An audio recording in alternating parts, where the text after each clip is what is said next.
All right. Now time to start. Today's theme for presentations. Welcome. Teams have 15 minutes to present and about 5 minutes for questions afterwards. They'll be talking about their semester, what they did, and give us a sense of how to understand the success of their project. I'll be watching the clock for you all. I've got little signs, so watch me. And with that, Deliberide, you're up.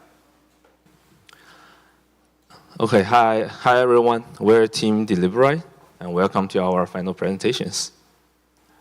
I'm Yichen, the producer of the team, and this is Cassie, Harry, Jimmy, Aaron, and YC. And our instructor is Charles, and client is Jonathan. So first, let me talk about our game settings. Good evening, viewers across the globe. Tonight, we stand on the brink of a new frontier in medical science, broadcast live from the heart of innovation. We're about to witness a procedure that promises to redefine the boundaries of what's possible in medicine. The world's first heart surgery performed not by human hands, but by a microbot controlled remotely by Dr. Alex Rendell, a visionary in robotic surgery and microbotics technology. As you hear, the player will be a doctor in the game, and the player can control microbot vehicles and perform a heart treatment. So the player needs to help the white blood cells to clean the virus in the patient's heart. So our project's final goal is it's a single-player PC game, and the gameplay around 15 to 20 minutes, and also it's mechanics and environment-driven. Our project goals is the player needs to drive deliberately in the patient's heart, and also we want to create an extraordinary environment, and actually our team reached our goals. So the platform we use is the Logitech G Pro Racing steering wheel and the pedals, and also we have a driving seat and the big monitor to play. So the challenge is how we design the control scheme for movement in a 3D space. So next, I will let Jimmy to introduce our game's demo. So this is the demo reel of our game, Cardiac Quest. Excellent work. That's a very promising start. Now, let's proceed towards the heart. So first of all, you'll spawn at a chamber inside the heart. And you can see that the inner side of the heart is fully animated to simulate the heartbeat. And your duty is to clean the virus with the white blood cells. However, the white blood cells will attack any intruder, including you. Fortunately, you can grab the white blood cells with your vacuum before they attack you. After that, you can carry them with you and shoot them out to a virus. And they will start to clean a virus if they collide with it. This is the indicator to the next level. The entrance is blocked until you clean all the virus in the current level. And you can see more details of the heart here. For example, the valve, which is also animated. And some part of the heart can be very tricky to drive through, like a narrow tunnel. This will be challenging to the player since he must try not to collide onto the chamber of the heart. And the gameplay experience can be very smooth if you have strong driving skills. But you also need to be careful. Finally, there is a huge virus in one chamber of the heart. You will need to shoot it with multiple white blood cells to defeat it. And when we defeat it, it will come to the end of the game. Congratulations, Doctor, and to all who bore witness. Today, we've not only triumphed over a formidable challenge, but also opened new horizons for medical science. Together, with our Mike robot, we've charted a course for the future, a future where no condition is beyond reach. And now it comes to the design part. So now let's go over the design iteration we had after Huffs. So in case you don't remember, our game used to have two core game features. One is bacteria on the wall, and you need to use a spray device to clean them. And the other one is the white blood cells, which will be chasing you and deal damage to your vehicle. So after some playtests, we found out that these two features were not very interesting. So for the bacteria, it requires you to be very close to the wall, which limits your view, and cleaning them also becomes boring after a few tries. And the white blood cells are just too hard to dodge, and the decoy device we designed to distract them weren't very useful. And speaking from the entirety of the game, these two features are not interfering with each other very well, which makes the whole experience separated. So starting from that conclusion, we came to a new design based on what we already have.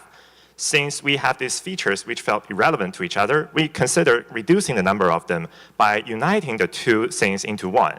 So now instead of having one device cleaning the virus and one device distracting the white blood cells, we give you one single device that allows you to capture the white blood cells and use the white blood cells as a tool to clean up the virus. So this is how it works. You will find the white blood cells, you drive near it, and hold on a button on the steering wheel or push the clutch pedal, and then you will be able to capture it. Then you aim for a virus, release the button, and the white blood cell will be fired towards that position. So when they collide with the virus, it will do the cleaning job for you.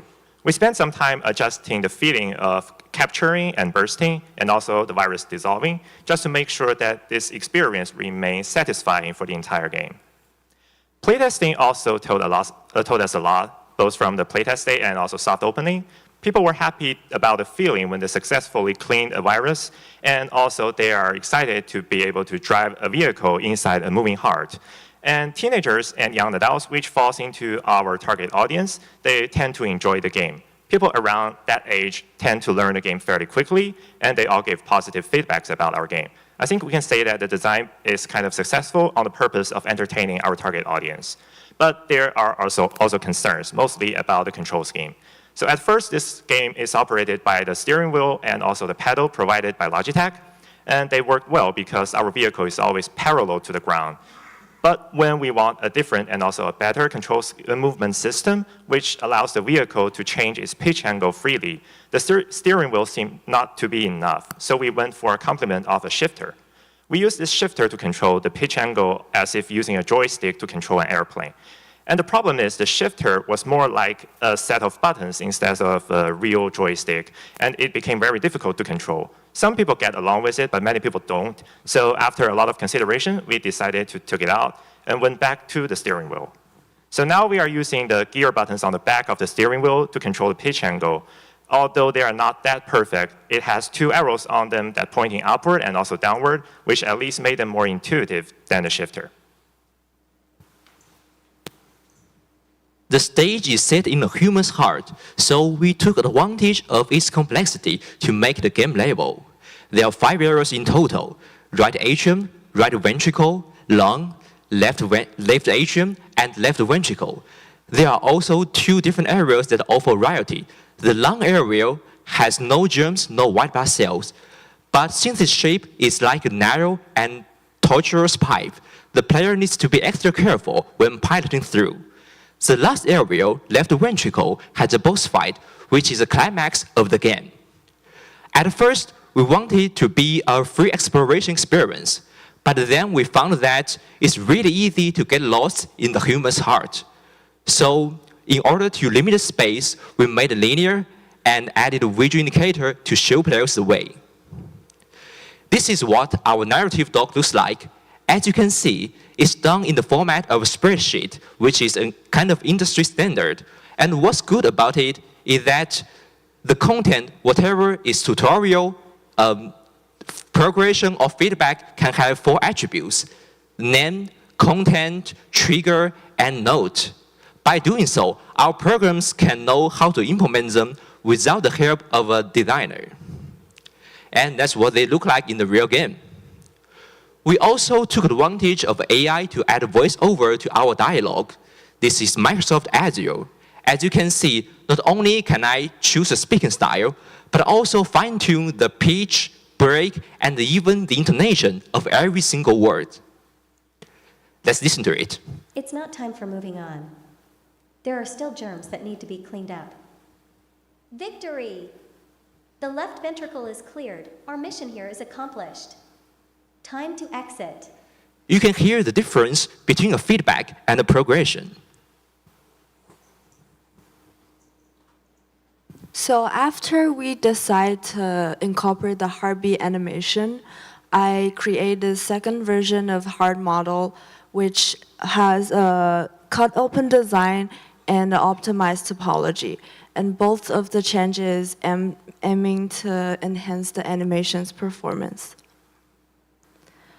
By studying the cardiac dynamics, I created rig to simulate the muscle of human heart, and then I developed the animation upon the rig I created. And the challenge here was to balance the details and the computation cost. Because of the size of the heart is gigantic compared to the size of the vehicle, it requires extra high level of details. And at the same time, the animation of the heart and its collider is very expensive to be calculated. Therefore, I was going back and forth adjusting the topology and the animation to achieve the best performance. Same for the texture map.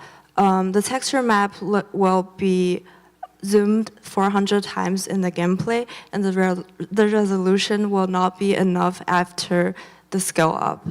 Therefore, our solution was to create a shader to erase the flaws arising from scaling up. And the stylized shader also add an artistic taste to our environment, and that is also exactly what we want to. And here we use animations and VFX to create different reactions of the vehicle, the white blood cell, and the virus in different states. In the tutorial section, we were using a combination of video of our game demo and infographics of our devices to educate our players about our mechanics. And this is the initial version of our game interface. The UI elements are positioned in the corners. And through our playtest, we were testing different layouts. Here, the interface is positioned in the middle section, but our player reflect that this layout is blocking their view, and also the layout does not align with the game UI layout they commonly see. So as a result, it shows that more players prefer the initial version, not only because they can see better, but also the layout align with their with the game layout they usually see. Sorry. Now IC will talk about our tech journey. Okay. So now let's get down to some technical aspects of how this game was made.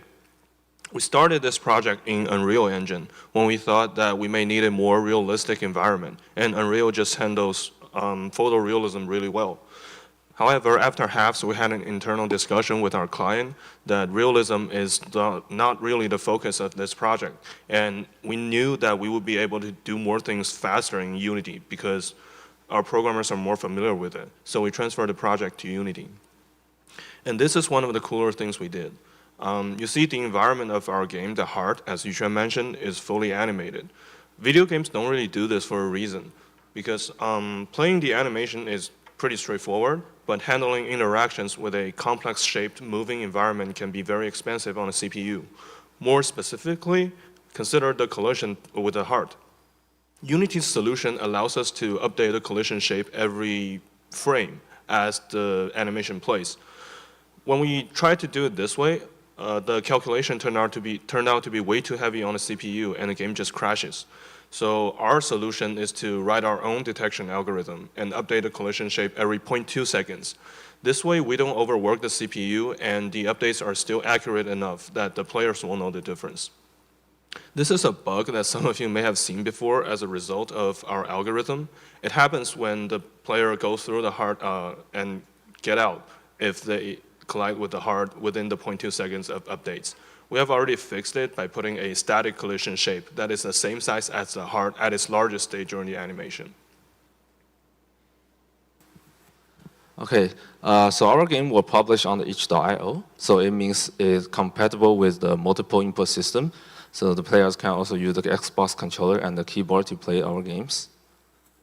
And we want to say thanks to our consultants, Ricardo, Ruth, and Jason, And also, thanks for Logitech for donating the hardware for us. And thank you for listening, and now we are open to questions.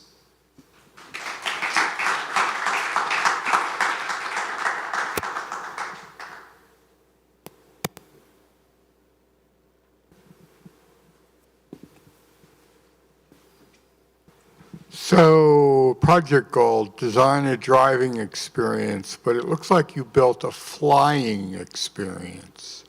Can you tell me why you did that?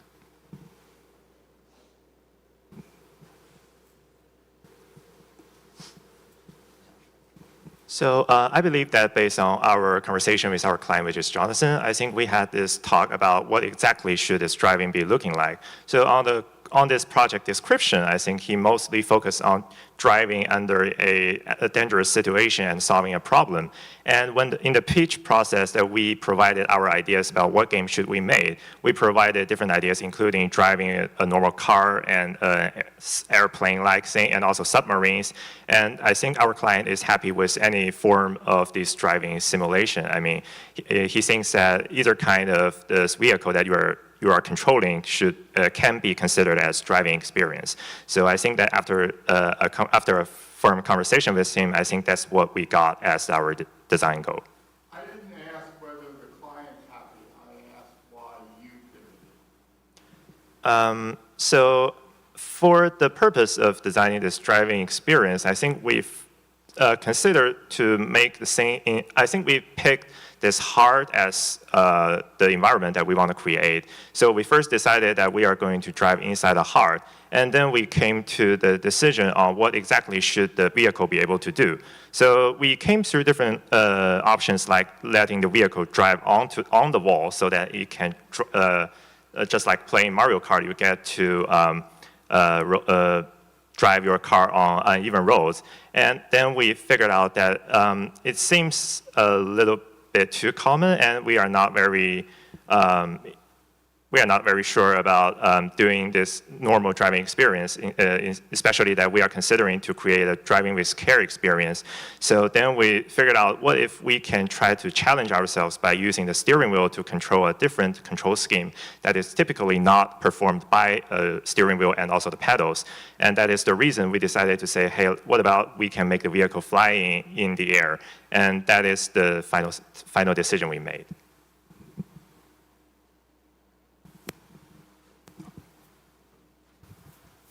How do you guys measure the success of this project?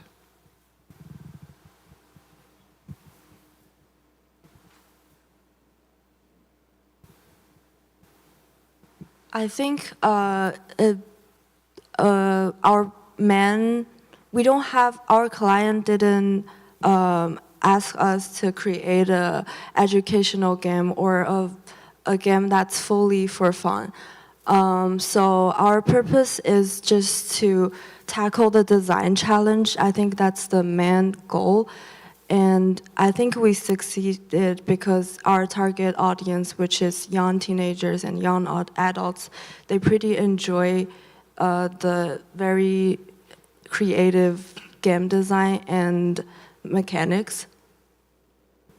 Yeah, and like Yuxuan mentioned, we weren't defining it to be an educational or a fun game, but during the design iteration, we were sort of going back and forth as, like, should it be more educational or should it be more fun? And I'd like to think that the end product, we find that balance between the two.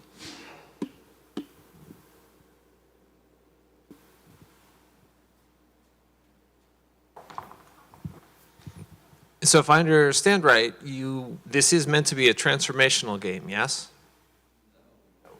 But he just said that the goal was to strike a balance between a fun game and a game that encourages slower speeds and careful maneuvering, yes? Yes. Okay, so it is a transformational game. There is a transformational purpose of this game, yes? Sorry, I think that is not exactly the case of our game. I believe that the intention is to creating a driving experience which is not racing with just like normally you do in any game that you can drive a car. So I think the purpose is to design a special game experience that doesn't allow you to do the thing that you intuitively would like to do, and which in that case, I think the purpose is to tackle that design challenge and deliver a game that including the fun experience into it. And on top of that, if we can bring any useful knowledge to any player that has played a game, that would be even better. So I think that is the case of our game. Okay, so I definitely misunderstood, because when you say design a driving experience that encourages slower speeds and careful maneuvering, you don't mean in the real world. You mean we want to have a mechanic that is about going slow and being careful, and we want to build a game that has that mechanic at the center. Yeah, I believe that is the case. Thank you. That helps me understand. It's time. Thank you, team.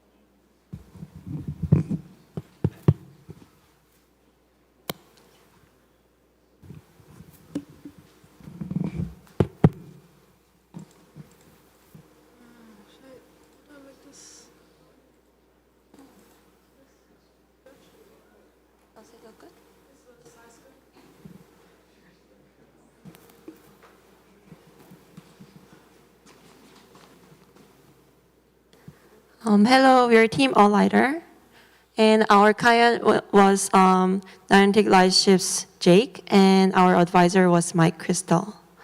This is our team. And to introduce about our project, this is the real environment we worked on. This is the normal view on Hot Metal Bridge, and this is the game scene, our game scene looks like. And the point of AR is making the environment looks magical, and our client's Niantic Lightship's ARDK actually allowed us to do so in various ways.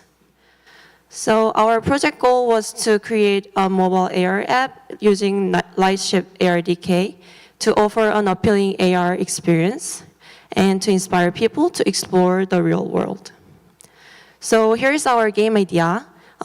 It was about defending the Spirit of Bridge from the undead creatures. It was an AR defense game that was happening at the real bridge. So let's watch a demo video together.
Okay, from now on, our programmers Uji and Dimitri will explain how we try to achieve each goal.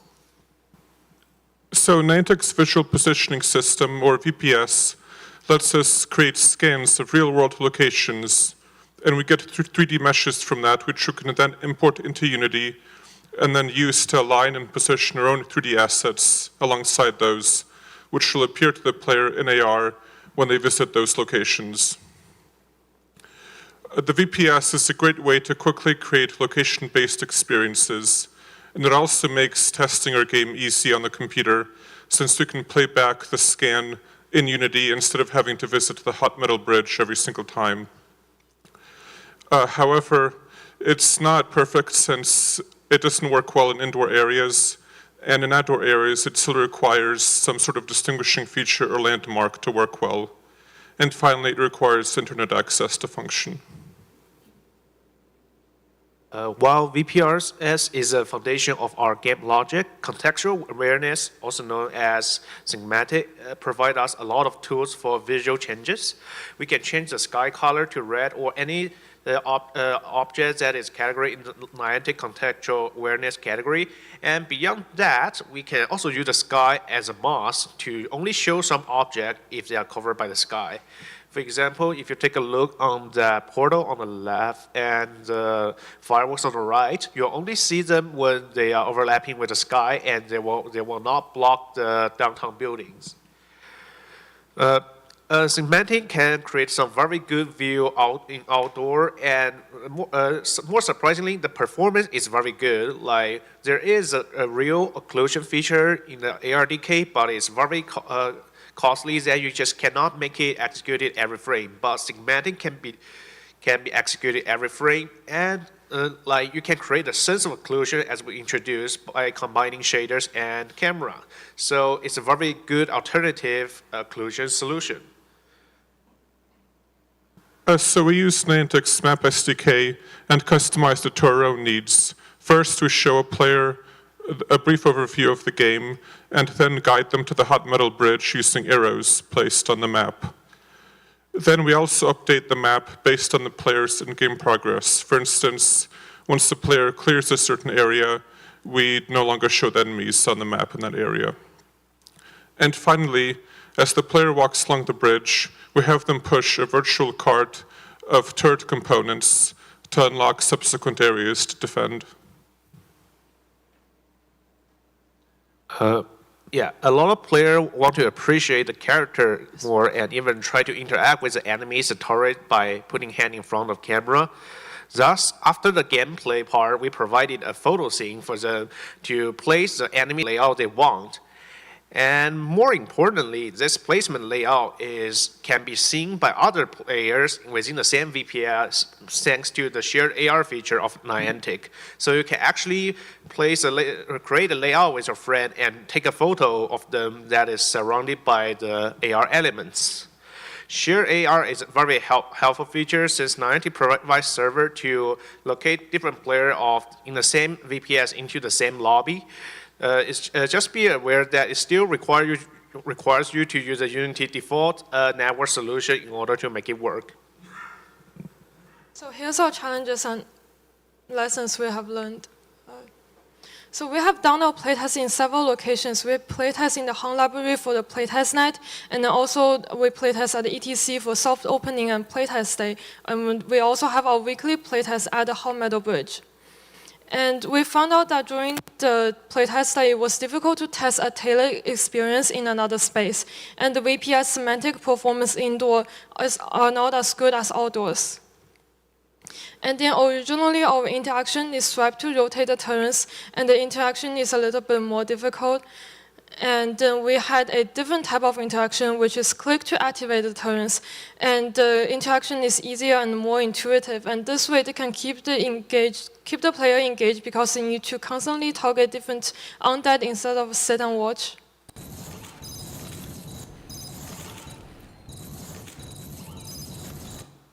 And then due to the traffic and player safety concerns, the game should not designed for the players to move around during the gameplay. And then here's our outcome. So before halves, we started with a basic tower defense game using 2D dots representing the enemy and the turrets. And then we replaced it with 3D assets, and gameplay-wise, we also added the resource mechanisms. And then after half, we keep iterating on the gameplay, and we also changed the sky color, which used the Lightship's contextual awareness function.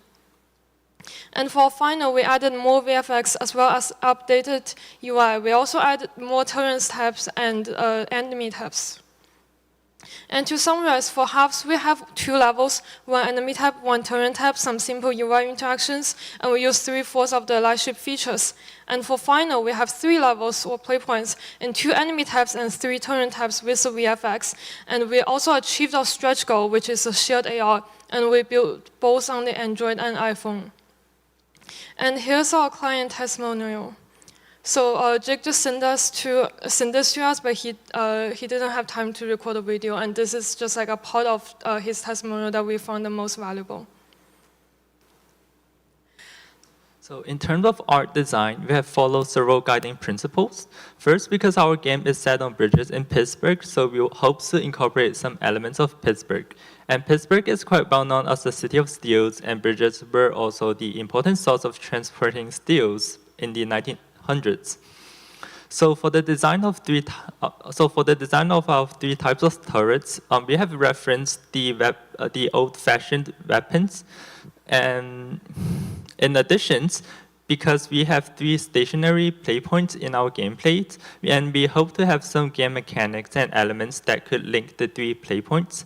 So we have integrated a cart and a rail in order to support this idea while maintaining the style of the 1900s. And second, as we are developing an AR games, we hope our virtual object could merge well with the environment. So the image on the left, which shows a typical view that people will see on the bridge, and it's mainly composed of 3 parts: the sky, the fence, and also the ground. So we have designed our assets based on for each part. So on the sky, we have a flying undeads, and we also have an airplane-like turret. And on the fence, we have a turret with a base that could be attached on the fence. And on the ground, we have an undead that could break through the ground and also a type of turret. And moving on, that we hope our art could enhance the meaning and behavior of our art assets and game mechanics. So for example, that we have a scanning effect when we are calibrating the VPS point. And we also have a shield and a shining effect to make the books look more magical, and it is something that worth to be protected. And the shield will appear more cracks as it takes more damage. And in addition, we have also designed placeholder to guide player where they should place the turrets. And after several iterations, that we decided to have an outline border with a transparent center so that it will look like it contains volume rather than a 2D sticker on the screen. And moving on, that our sky will have different effects during different states of the games. It will change color as we are progressing in the level, and there will be a firework effect after the player has completed the level. And we also implemented shadows through a shader, and we also adjusted the lighting so that our art assets will be covered by a tint of color of the sky. And lastly, that we hope our art style could assist the emotion that we want to convey in the experience, providing the player with a more casual and fun experience. And we also want to control our complexity of our art assets. So combining these ideas, that we ended up our theming in industrials and magical. So for our character design, this is our first enemy before halves, which is the sky one. We designed it based on the casual and fun principle. And this one is like designed to be cute with some aggressive interactions. However, we realized it might not be aggressive enough for a tower defense game, so we have our second enemy. Our second enemy is a half metallic and half skeletal fish. It should be in the water below the bridge, but they're so aggressive, so they will jump and smash the bridge to attack us. It would quickly move to the turrets and the book and eat them. So these are the 3 animations it has. We also made ground cracking VFX on the spawn point and the track of the fish to make it more aggressive. Additionally, we made some iterations on the animations to fit the environment better. And this is the sky shader. The original sky in our scene was represented by a basic translucent red layer. So we want to enhance the realism of the sky, so we create a customized shader to dynamically adjust the sky's color by customizing the color calculation method. So the details in the sky could be seen clearly, like the right picture shows the clouds. So this makes us to achieve a more natural appearance of the sky.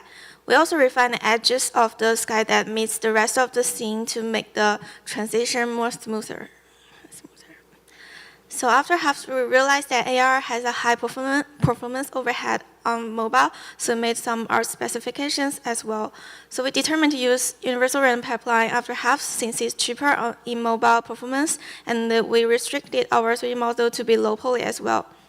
We also found some effects shows differently with different mobile phones, which is a performance issue. For example, the effects created by VFX graph couldn't be displayed in the Google Pixel 7, but it could be shown on iPhone 14 Pro. So we replaced all the effects with particle system or shader. We also implement some UI for our game. For example, we made enemy UI indicator during the game that pointed to the positions of the enemies, which let the players move the phone camera around the environment. So thanks for listening. We're open to questions.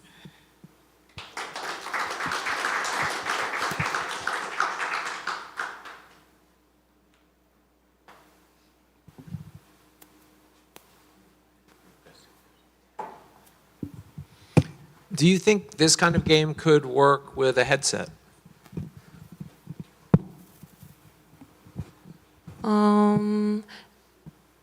Until the headset gets lighter, it might be a little bit challenging. But like indoor, I think definitely possible. But outdoor, because of the safety issue and the traffic issue, unless it's very restricted and like secured area, I guess the headset should be much lighter.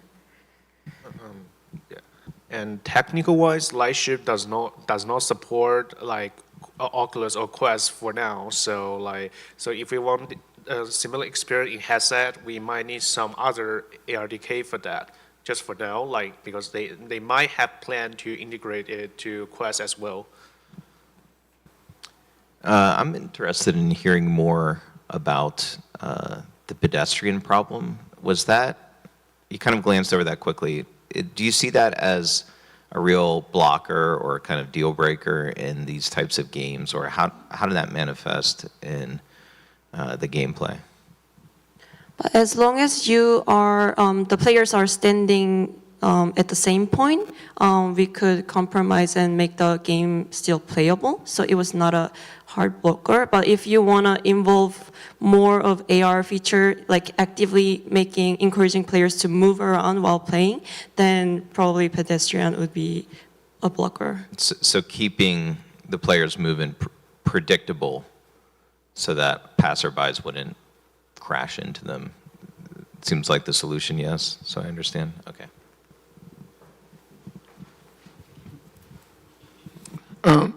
For me, the middle image on that slide totally brought me into a different space because you changed the color balance and you changed the sky.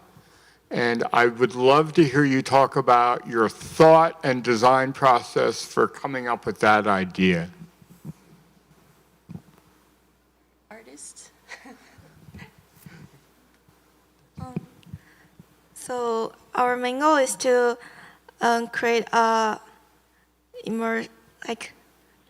immersive experience that like the experience is so magic that we are in the same space, but in our phone there's another view that makes us feel like it really changes the environment during the game.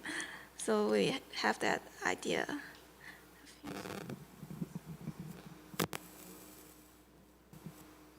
Oh yes, and also because on the bridge it's mainly the sky is dominant in the viewer's eyes. It mostly take up like 1/3 of the screen. So we think changing color will make it more impressive. Yeah.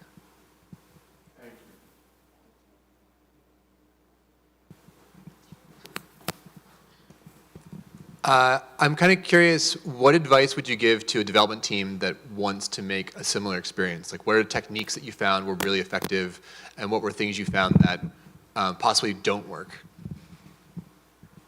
I think we mentioned a lot in the slides, but we also mentioned it in the postmodern. But like VPS requires internet access, and also shared AR requires VPS, which also requires the the internet, and a lot of them doesn't work well indoors, they work a lot better outside.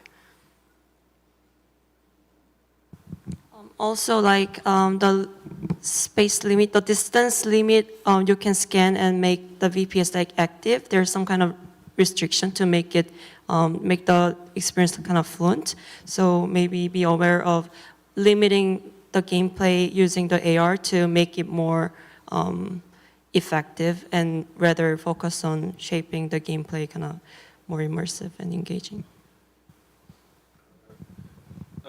And there's one, probably a design detail that is like this AR experience seems to be more natural in an area that has wider space and less obstacles. Like a lot of indoor playtests, we notice that like once you find that sometimes like some AR object and the real world object have a different perspective, it will feel very off, very like suddenly the magic circle just get broken. So if the other team is trying to achieve some similar experience, like if they do want to stay indoor, we probably will want to recommend like make the experience happening in a very big room. Also, one thing we didn't directly mention is the VPS is limited to only a 10-meter in diameter area. So if you want to cover a large area, like which you were saying, you have to like basically use multiple VPSs. Thanks.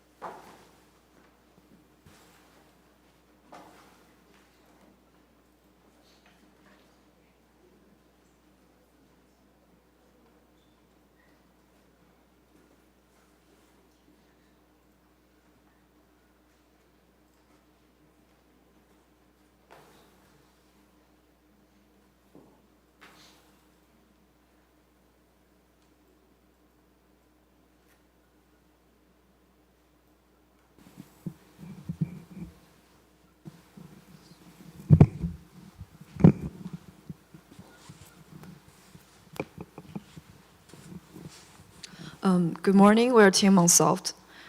Our team members are Adora and Lydia as designers, Percy and Charlotte as artists, and Cheryl and I as producers.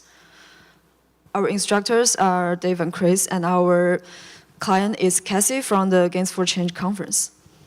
Our presentation today includes 4 parts: project overview, transformational framework, playtest and iteration, and our deliverable and takeaways. Our goal for this semester, for this project, is to deliver a 45 to 60 minutes section which hosts around 32 people for the Games for Change conference, and an analog game is preferred. More specifically, according to this year's topic of Games for Change, the United Nations 17 Sustainable Development Goals, we will choose 1 or more goals to cover and addressing the issue which is necessary to talk about but rarely noticed, and design the game and the section to transform our audience. So during the beginning of the semester, we actually focused on the 16th goal, which is information access.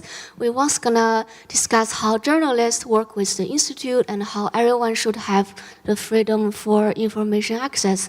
However, we realized that in this field, it has a very limited subject matter experts, and it became very out of scope when we are designing it. So we pivoted our entire direction to the 12.5 goal after half.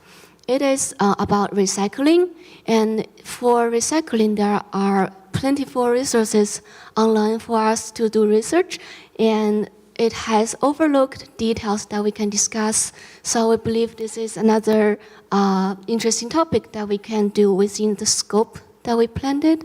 So after days of research, we decided to come up with a multiplayer strategy board game that explores the complexity of recycling, encouraging players to comfort various approaches to plastic waste management and its ethical dilemmas. And here is a trailer of our game. Unsolved is a global plastic recycling simulation game developed by a group of master's students at CMU. It's a cooperative or competitive game where players strategize to eliminate all plastic waste cards from their boards, suitable for ages 12 and up. The game accommodates 5 to 17 players and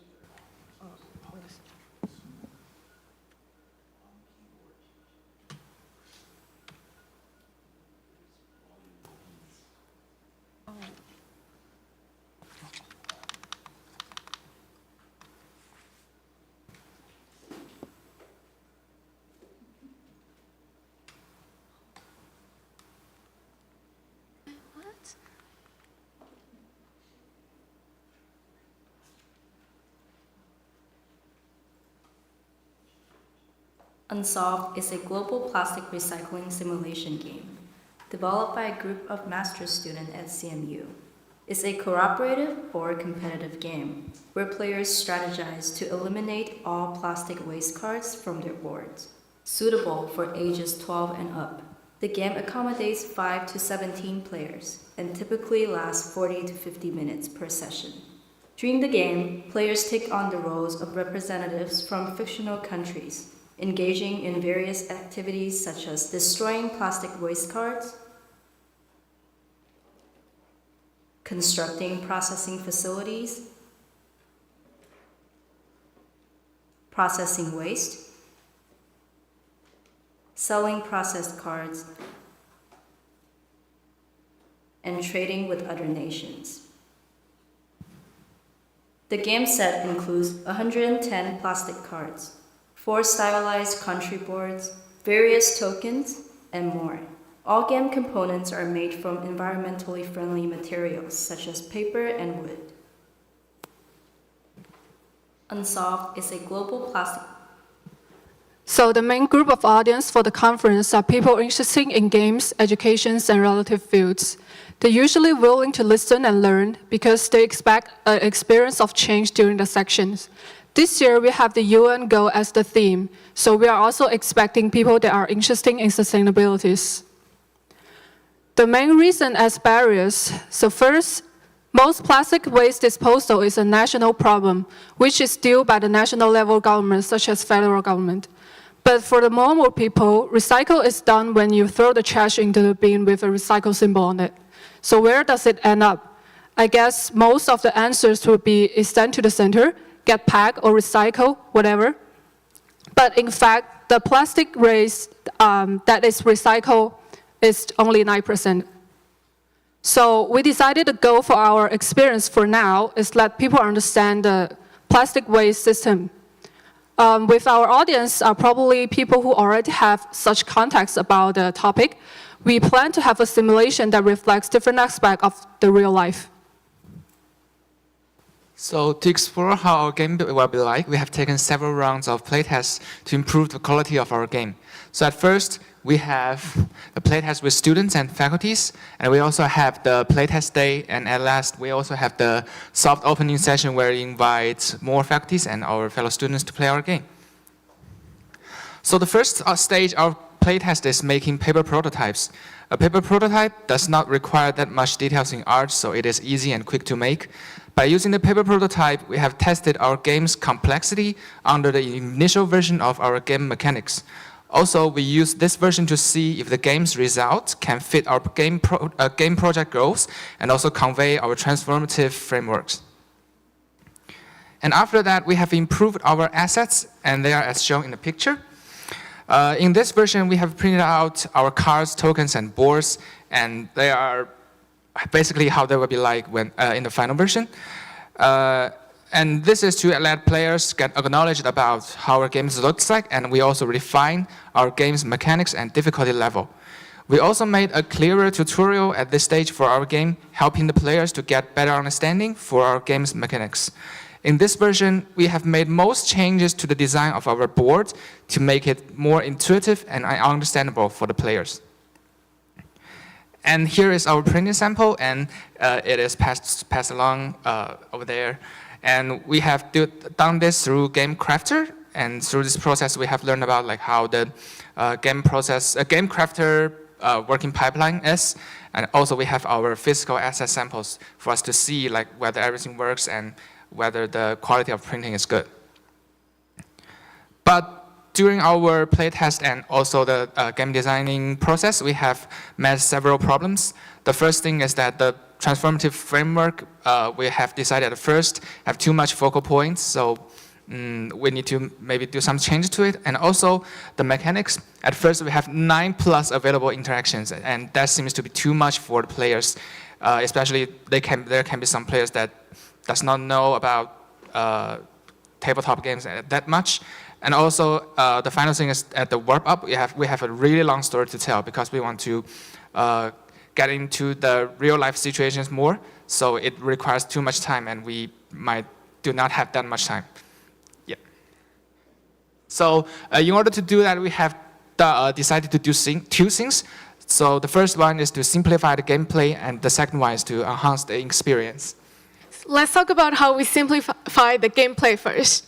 First, we cut features that are not our main focus. For example, in the earlier version, we had an element called the cargo that allows nations to deceive others while trading, aiming to reflect real-world scenario where countries may not always ship what they promise to others. It is also a visualization to see which country export most waste by the end of the game. However, we realized that the new players tend to forget the cargo element, and lying complicates the game. Therefore, we cut this feature for audience at the conference. Another adjustment was to condense the categories. Through iterations and consultation with our subject matters expert Sabrina, we decided to group type PVC, PS, and other together because they are too difficult to recycle or non-recyclable. This approach makes the game easy enough for players to grasp while still providing some educational insights of plastic recycling. We also removed unnecessary choice and details in order to simplify the game for the conference. Next, we can talk about how we enhance the overall game experience.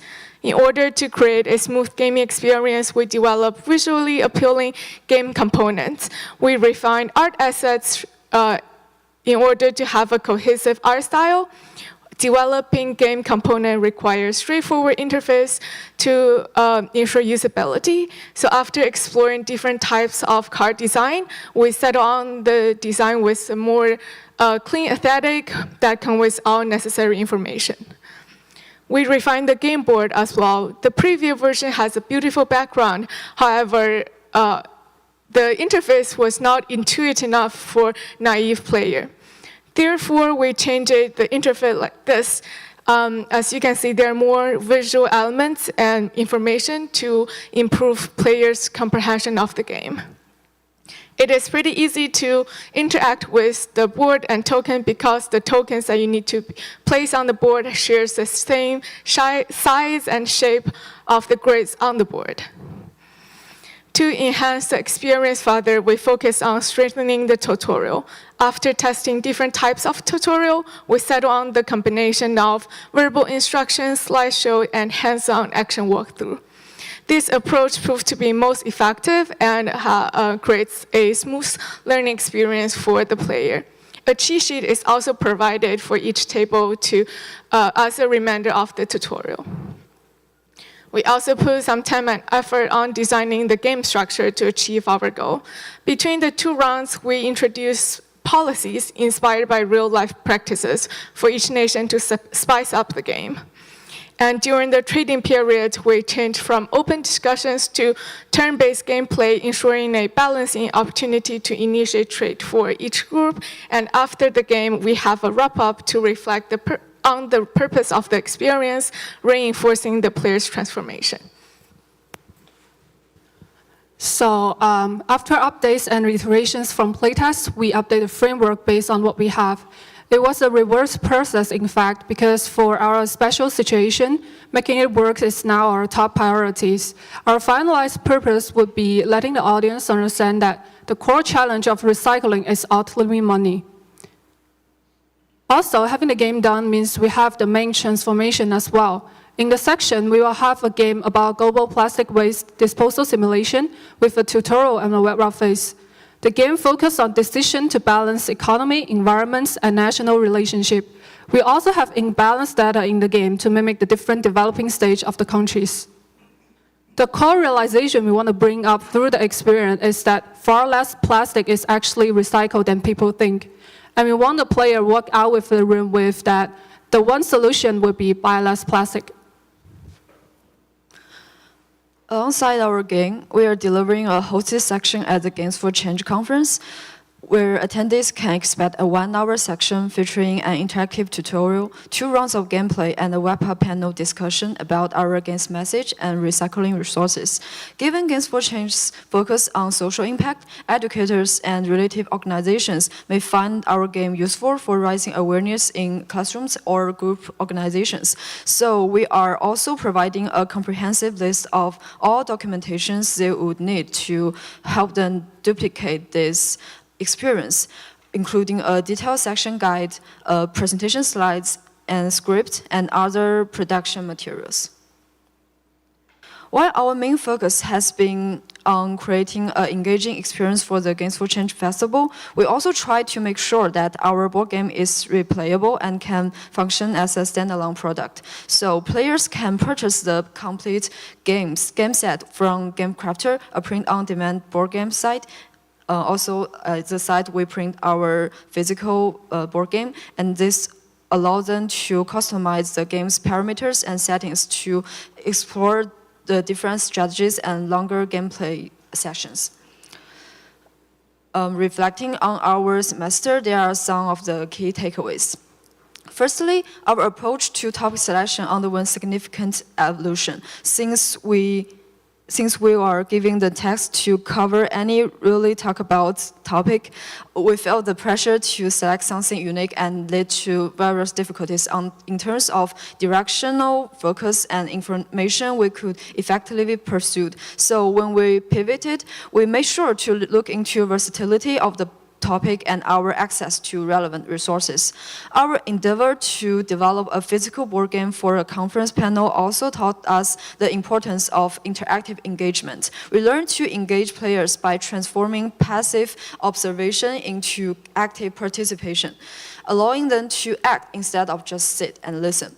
Reflectability and versatility also become paramount as we adjust our transformational framework to align with the evolving needs and dynamic of our game. Rather than rigidly adhering the predetermined plans, we found it more effective to remap our purpose to the strong point of our game we already designed. Finally, owning changes and decision emerged as a theme of our development approach. With a major shift in the half, we learned to confront external and internal concerns, make board decisions when needed, and take responsibility for our changes. Thank you. We're Team Unsolved, and we're open for questions now.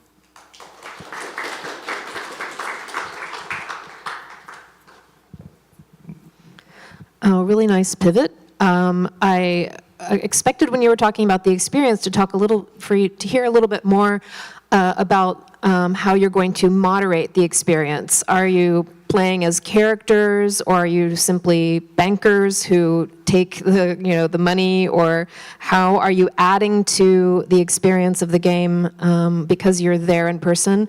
And also, how will you pass along the information about that role when people maybe want to play this game and you're not there? Is there some guide for people that want to game master this game? For players in our game, they are playing the role of the representatives of 4 imaginary countries. So they're like the officers of that country, and there is one specific role that is called the ambassador. And people who have that card has a right to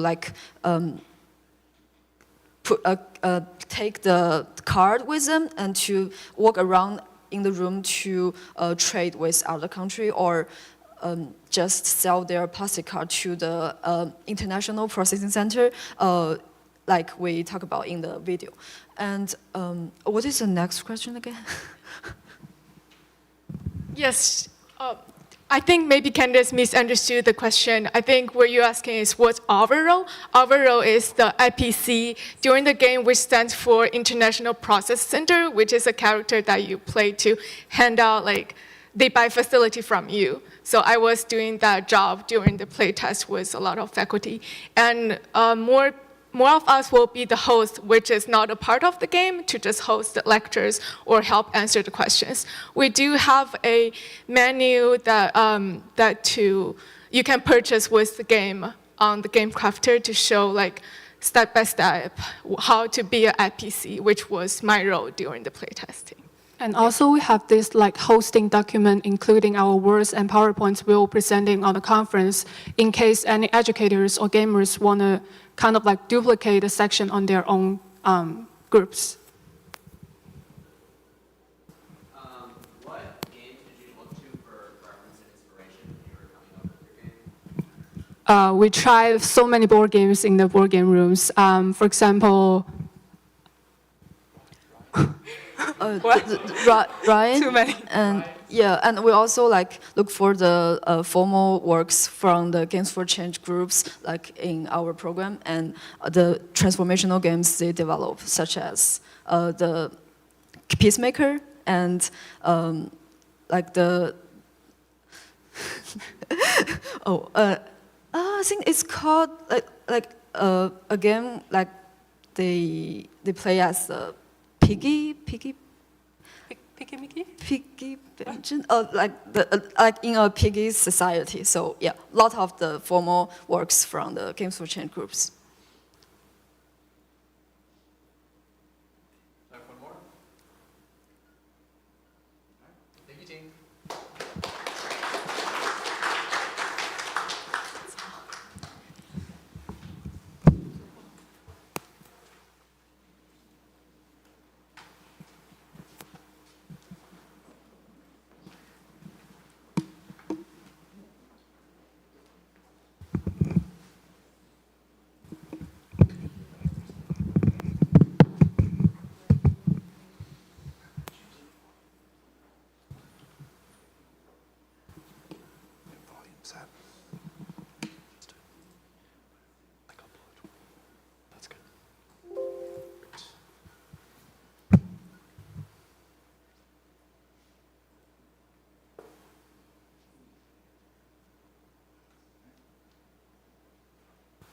Hello, everyone.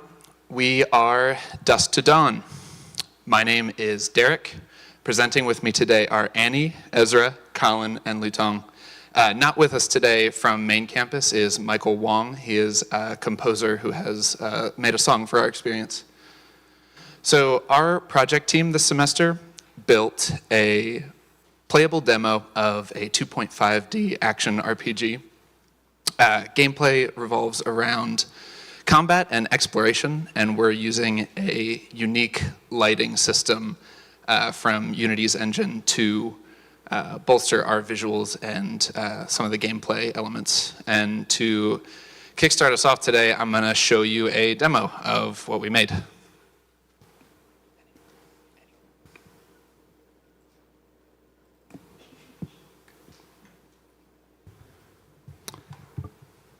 All right.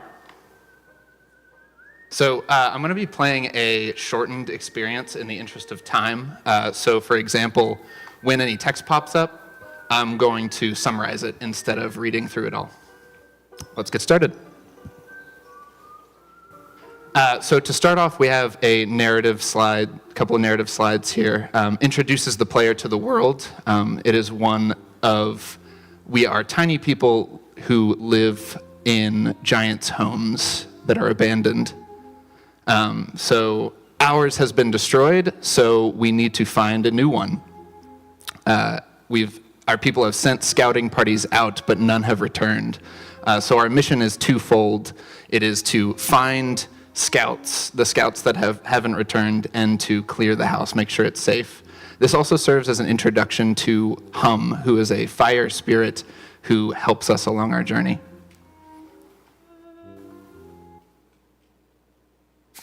All right, so we start off in a bit of danger here. These are creatures called mites who are scared of Hum's light. And it's part of the challenge of the game to keep Hum's light meter filled. You can see the meter over here by returning to these campsites. If we talk to Nib here, he introduces us to the worry that, we need to find these scouts and urges us to head north to try to find remnants of their camp. The candle I just lit are scattered around the map, and they serve as exploration rewards for the player. They allow us to upgrade Hum's abilities. For example, I just unlocked an ability called Flash, which you will see here in a second. I can spend some of my light meter to stun enemies that are in my way. So here we have the remnants of one of the scouts' camps.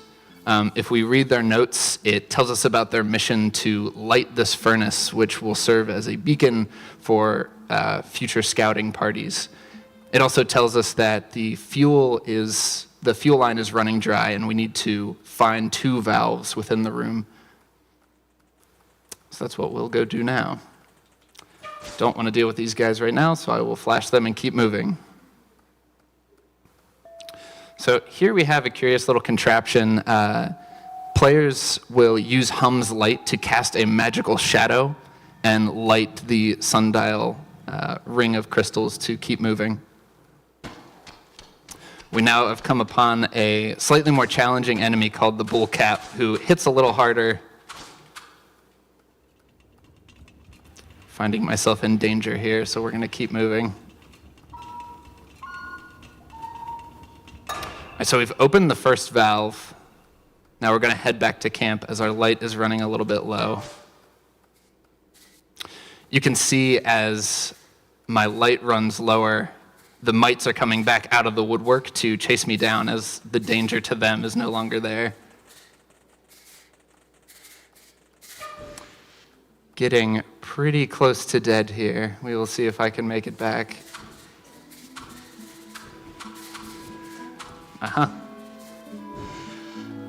Okay, so we've made it back to safety, which is great. Normally you would go and open up the second valve.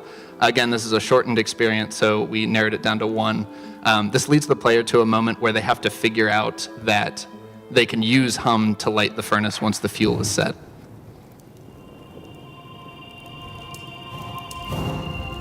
And there we have lit the beacon. So we're going to talk to Nib one more time, and he's going to tell us that we're going to wait for the other scouts to show up. That is the experience we have, and Lutong's now going to talk about our narrative progress. Okay, thank you, Derek. So for the narratives, before the soft, we didn't have any distinct connection between the narrative art and also the player's game objective. Therefore, we are adding more narrative elements into the game, such as NPC's personalities and the information of our background stories in the dialogue and also our beginning cutscenes. Adding these narrative elements into the scene will also emphasize players' mission and help them to get a better sense of their goal.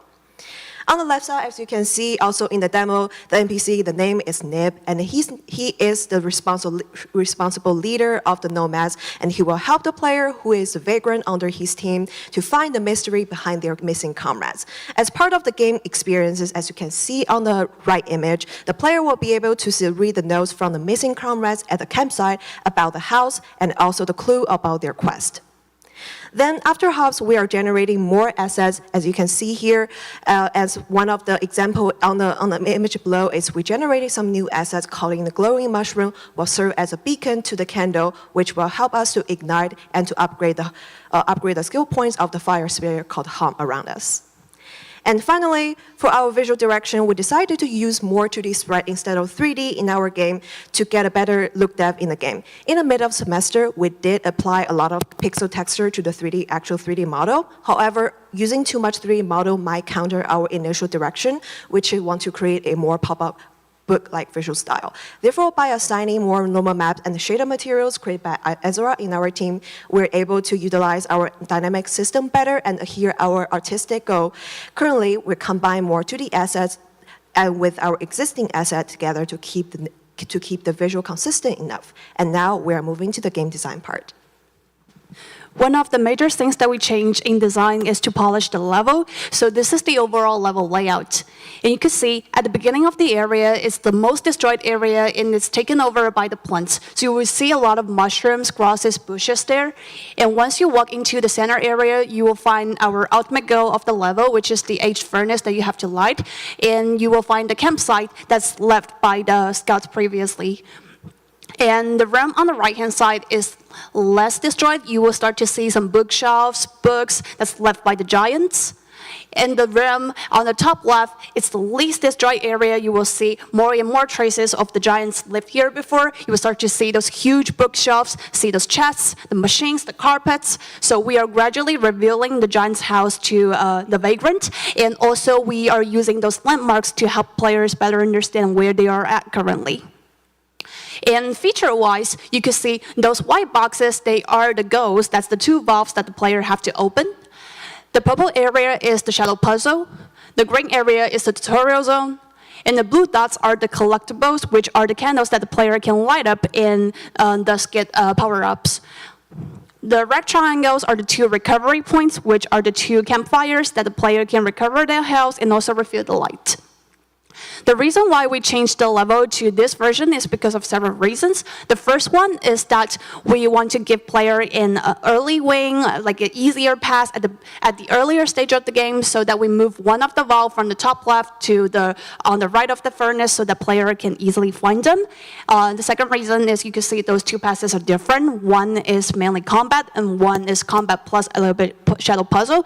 That is we providing a little bit more challenge to the player, and you can see those collectibles, they are scattered around the map such that we are encouraging the players to actually go into the open world and explore a little more, and we are actually rewarding them for doing that. Next, I would go a little bit in detail about the tutorial area. You already saw Derek demoing it, so I just want to emphasize in our tutorial, the concept is show rather than tell. For example, we want to teach them that light is good, darkness is bad, instead of just showing them the text and just like tell them. We put them at low light at the beginning of the game, so they will see the mites emerge and come to chase them, and they're in immediate danger. But however, once they reach the campfire, they will find their light recover, their health recover, and the mites just disappear, so they will understand, oh, mites are afraid of dark, afraid of light, and once I have light, I'm safer.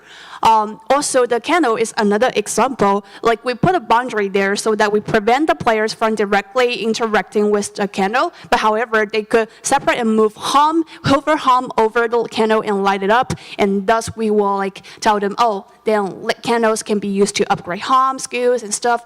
And right before they about to exit this area, they will meet Enchantress, which is the first challenge that we give them.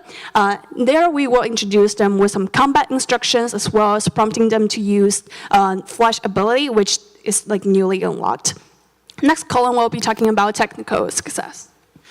So in our previous presentations, we had been talking a lot about our approach to building out our game systems to make them reusable and extendable.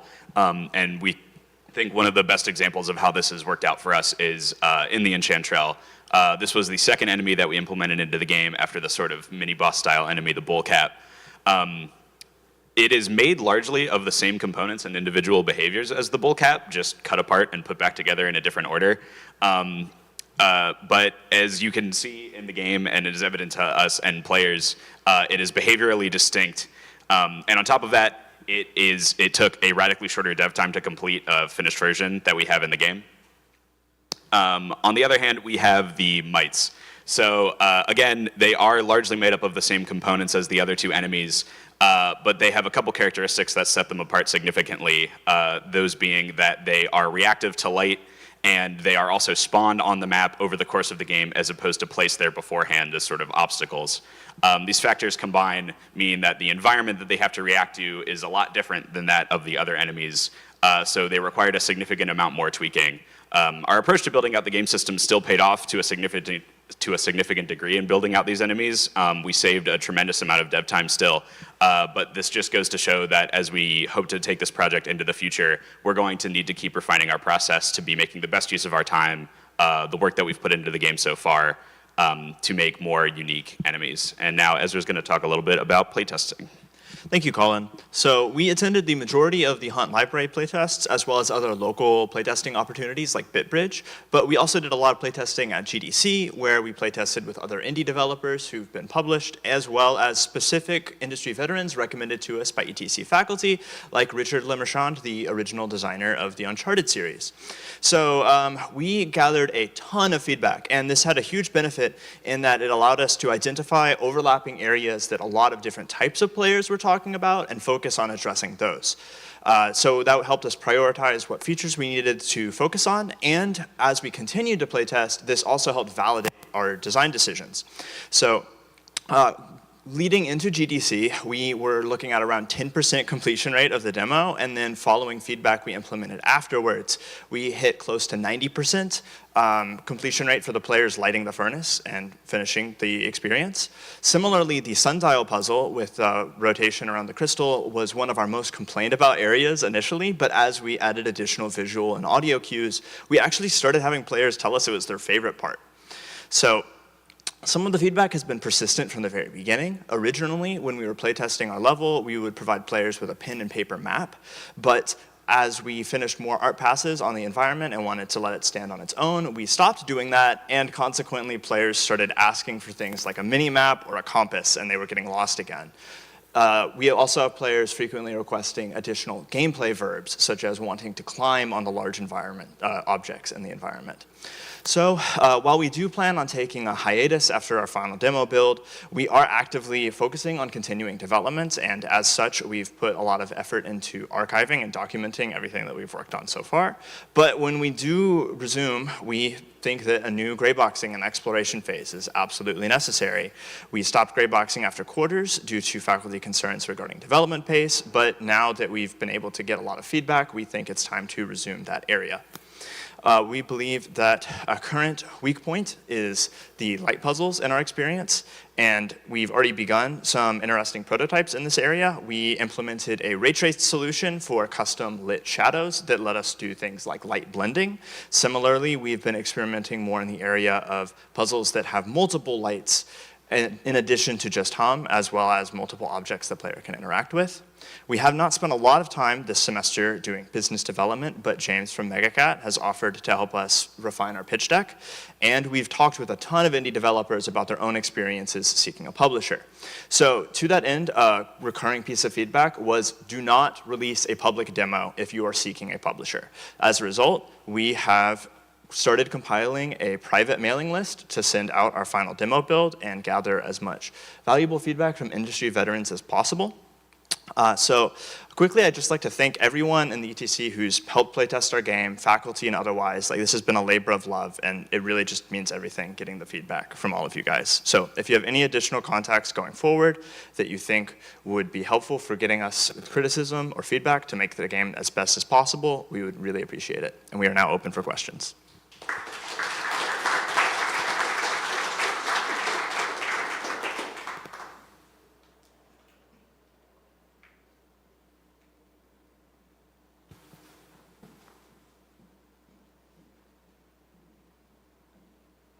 So being a student pitch, you came into the semester with a very clear vision of what you wanted to do and what you told the faculty you were going to do.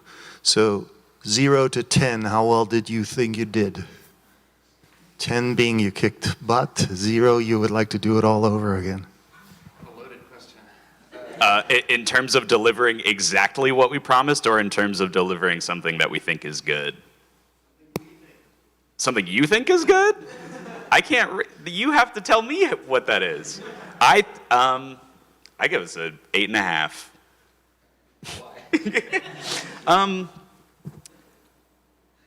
Ezra talk. I think that we are incredibly proud of the level of polish and the level of information we've been able to acquire as a result of that polish. I think that's been wonderful, and we have been able to test a lot of things, improve a lot of things, but undeniably there are areas of our original pitch that we think are still interesting to explore that we just need more time to do so. I honestly think that how much the vision of the game has changed since the start is a testament to how well we did. I think we were able to roll with a lot of the punches that came our way. Some of the stuff that we had been planning to implement from the start just turned out to be not fun. And being able to turn that around and stay mostly with the vision of the sort of like vibey based experience that we wanted to create, but being able to improve that and make it something that people wanted to play rather than just look at.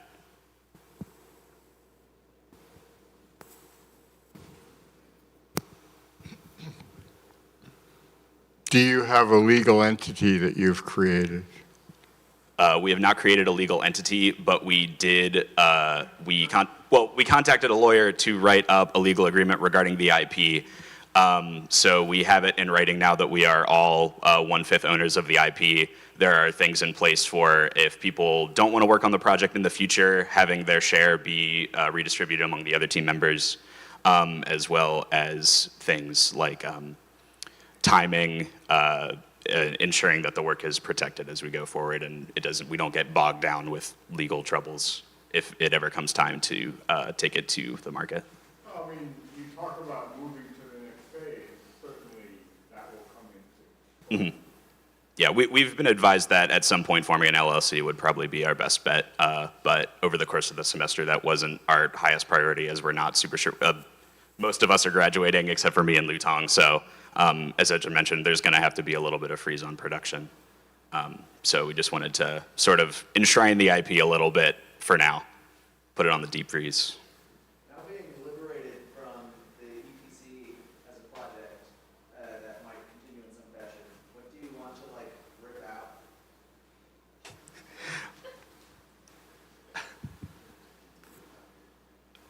I don't know that I would rip out anything. Like, I don't think we've built anything this semester that's not usable. Particularly the framework for how we create assets was very, I think, invaluable this semester. Like, we discovered a lot about what we like about sprite billboards and what we absolutely hate about sprite billboards. Drawing normal maps is still a pain, and I don't think it's ever not going to be a pain. Is a lesson learned, but they look pretty, so we're going to keep doing it. Also because we promised to do a lot of like light and shadow mechanics, so a lot of the time is devoted to like gray boxing and experimenting on those. But like since like after the semester, we probably like want to do more like environmental interaction and other stuff that we didn't have the time to really gray box during the semester. So. Yeah, just a quick like addition to the previous comment from my teammates is also our game is really art heavy, and we also want to sell more on the lighting tech as well as like how 2D and 3D compose together and create a really great sense of aesthetics and how that relates to narratives. And we really want to bring that everything together if we have like a solid future plan for our future game release. And we're going to unlock more levels and also the stories about like this worldview. And yes, that's what we like talk about this from like a long time ago. What is the plan now that some of you are graduating and some of you are not? How are you going to navigate that? We've been talking a lot about, so, I mean, I wasn't kidding when I was saying that like the systems are reusable, we can cut stuff up and put it back together again. I mean, I imagine Derek and Lutong are going to be doodling in their spare time, but for Ezra and me as developers, there's a lot more room to fiddle around with stuff like the puzzles, just like in our free time while we're not together as a team. Some of us have jobs, again, like 3 of the 5 of us are graduating. So it'll be a little bit of a pet project for a while.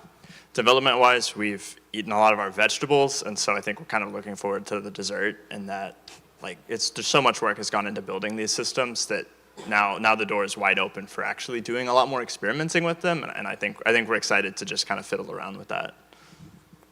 It's time.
pass it around. Just put it down.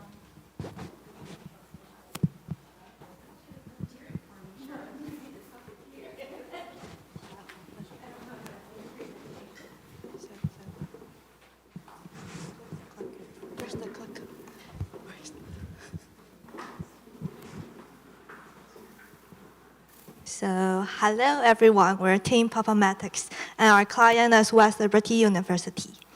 There are 6 members on the team. Me and Samantha are co-producers. Sarah and Jasmine are programmers, and Randy is a 2D artist. Lawrence is a 3D artist. And our instructor is Ruth, who is guiding us throughout the semester. And our client is Lou Karras, who is the director of Center of Arts and Education at West Liberty University. And we are so happy to have her with us here today. Hi, Lou. Hi. So to start, Lou hosts the workshop at West Liberty University's Makerspace, and she'll invite local school students to come here and use the campus resource, along with their teachers and also graduate assistants. And in this environment, there's 2 people in this design challenge. One is the graduate students, and then the elementary school students. And we are focusing more on the students' part. So the workshop is constructed to be held at West Liberty University's Makerspace and span 2 to 3 hours. So once again, the college students will be leading the workshop, and elementary school students will be working in pairs to design, print, and assemble a puppet. Our project goal is to create a tool that will help 4th and 5th graders visualize the puppet making process, and we are focusing on marionette puppets and introducing 3D geometry through folding. So we designated 3 project pillars to contribute to our project goal. So the whole reason, we're good. So the whole reason that West Liberty hosts these workshops is to give kids a fun experience of learning outside of the classroom. So we want to reinforce that purpose by having them have fun and enjoy the experience. We also hope that by the end of the workshop, they're able to create a marionette puppet or have enough information to take it home and finish it. And finally, this is an informal learning activity, so we would hope that they have a basic understanding of the relationship between 2D and 3D space. So considering all of these pillars, we've constructed this workshop structure. So first, elementary students will be shown a set of videos to help them kind of understand the tool and set the stage for creating a marionette puppet. Then they will go into the web application that we made using Unity and export it as WebGL to then design the puppet and customize it, their shapes and scaling dimensions. And then with those designs, they will be able to print them out along with a set of instructions and then assemble the puppet in the makerspace using all of the resources that West Liberty is providing.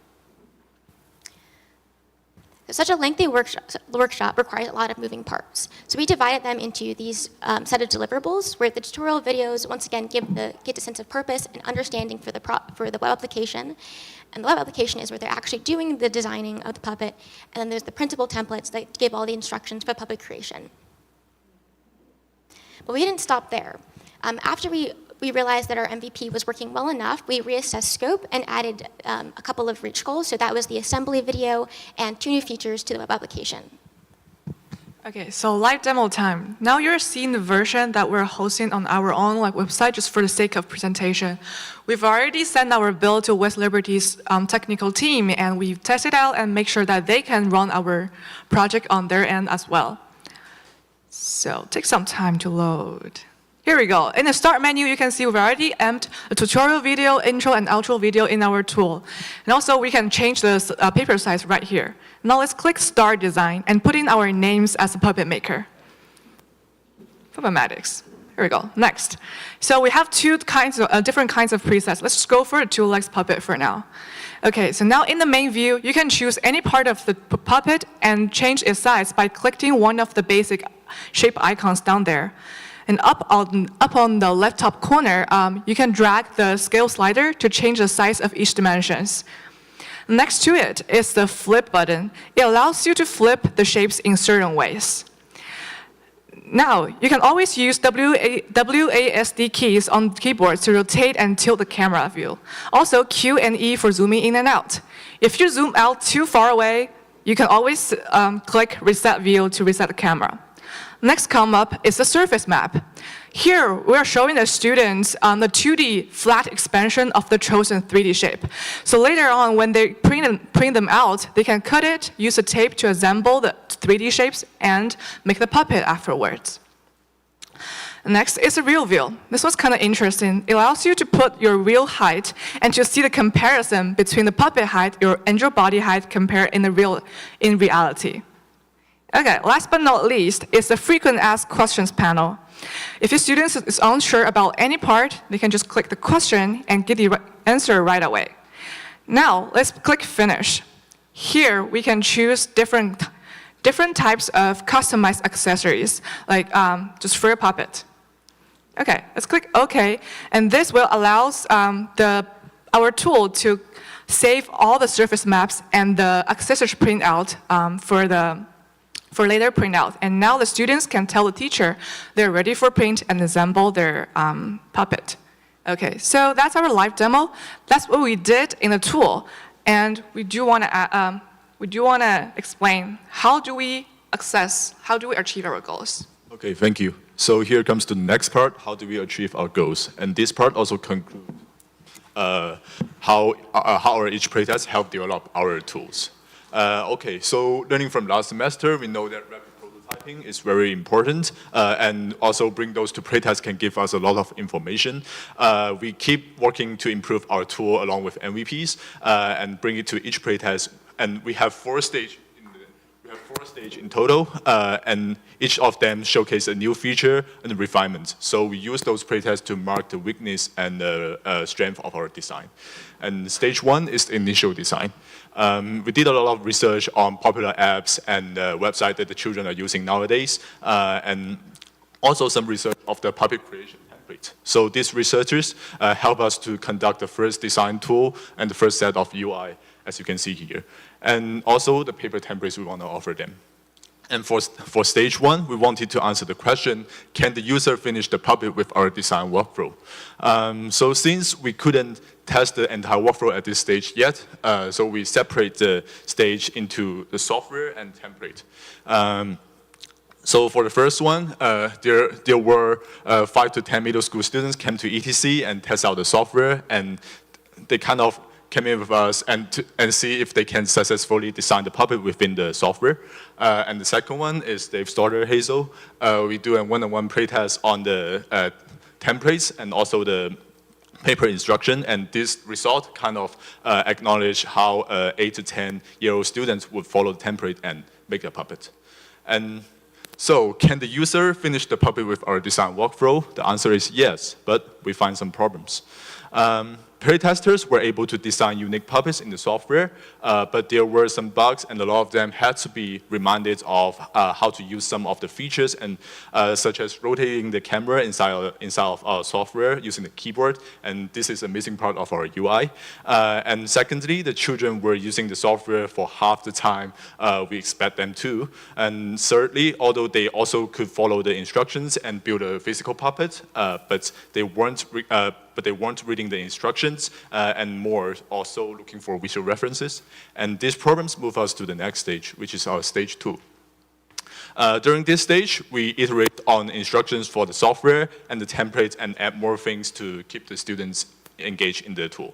And continuing with our MVP, we also make intro and outro videos. So firstly, we make the 2D animatics that would draw the students into world of puppet creation with the hope of making them 3D in the future.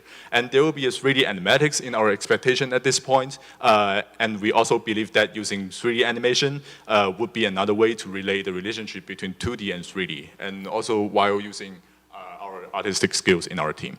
And for the second design of the software, we fixed some of the bugs and revamped the UI to tie the web app with the word we were creating. And finally, for the instruction, we got rid of the page with tons of text and add images wherever we could to address more for visual learners. And finally, we brought our first iteration to West Liberty University Makerspace to have our first playtest with our target audience. And during this playtest, we want to answer these questions. Can the real target audience finish the puppet with our design workflow? And can the teachers use our tool to support children finish the workshop? And After that, even though the playtest seemed to work well, there was some underlying problem we still need to solve. We found that the students need to be taught on how to use the tool, and they don't love to read paper instructions. Also, the teachers need to offer a lot of help during the whole process, and like collecting the printable templates, organize the students, and teach the students how to assemble the puppet. So these concerns bring us to stage 3. So here we come to the third stage, which is the second iteration. To solve the problem we found in the second playtest, we work more on refining the tool, making it more intuitive, and also reduce the cost of learning for children in this stage. And here, if you still remember, the children don't really want to read any paper instructions. Also, we need to prepare them before they get into the tool and also bridge the gap between the printing and assembly stages. That's why we have our new UI and assembly tutorial video playing before they get into the tool and also during the teacher is printing the templates for them. They help the children go smoothly through the whole workshop, also maintain their interest curve. Also, we have our new version of the design tool. We refine the workflow with all the feedback we get, and also realign all the buttons based on their functions. Also, bring back all the word title to reduce the difficulty. And also, we make all the interfaces more visually consistent. And we have the chance to do the third playtest. In this playtest, we focus on these 2 questions. Can all the playtesters go through the whole workshop without much help from us? And also, are they interested in it? Or can they enjoy the workshop? And we have the chance to playtest it in the ETC playtest day. We have all the playtesters go through the whole workshop roughly within 40 minutes, and after go through 6 groups of playtesters with children aged from 6 to 15, we kind of get our conclusion. We are getting close. We can see basically all the playtesters, they can finish the workshop without our help, and also the playtester aged around our target group, they can enjoy the workshop. Though the children aged older than 12, their interest be decreased. Also, we found a new problem that our tutorial video may be a little bit too long, that the playtesters, they are easily get bored during the process. With all the feedbacks, we move into the 4th stage, the final product. In this stage, we prepare the tool is ready for handing off to the West Liberty University. And to ensure the graduate assistant and the teacher in West Liberty University, they can run the workshop individually without us, we have this 20 pages well-organized instruction for them, which include the workshop structure and also material list and how to use the tool. Also, thanks Lawrence for finishing the 2D version of all the intro and outro video before the playtest, so we can test it. And then because we were able to accomplish our MVP, we then had some time to consider and implement some of our reach goals. So the first reach goal we implemented was the ability to change the paper size. At West Liberty, in the makerspace, they have a printer that can change paper size, so we wanted to use this resource and allow the students to create bigger puppets because the surface maps are limited to the amount of space on the paper. We then also implemented a reach goal of adding accessories. During a lot of our playtests, we found that we got a lot of feedback from students that they wanted more customization in their puppets. So while considering adding this in, but also staying within our scope, we added a set list of accessories that they could choose which ones they wanted to print, and they would print them, color them, cut them out, and they could attach them to their puppet. And then here comes our last playtest in West Liberty University. And this time, we want to ask, do they enjoy? Can they finish? And also, most importantly, can the instructors run this workshop without our help? And this time, the answer is mostly yes. So now with all this, how do we know we're good to go?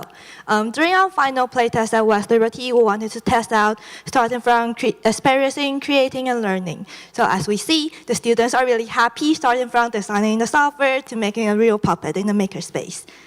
And then as for creating, we wanted them to leave the workshop with a fully created puppet. So as the picture showed, they are all able to make one on their own.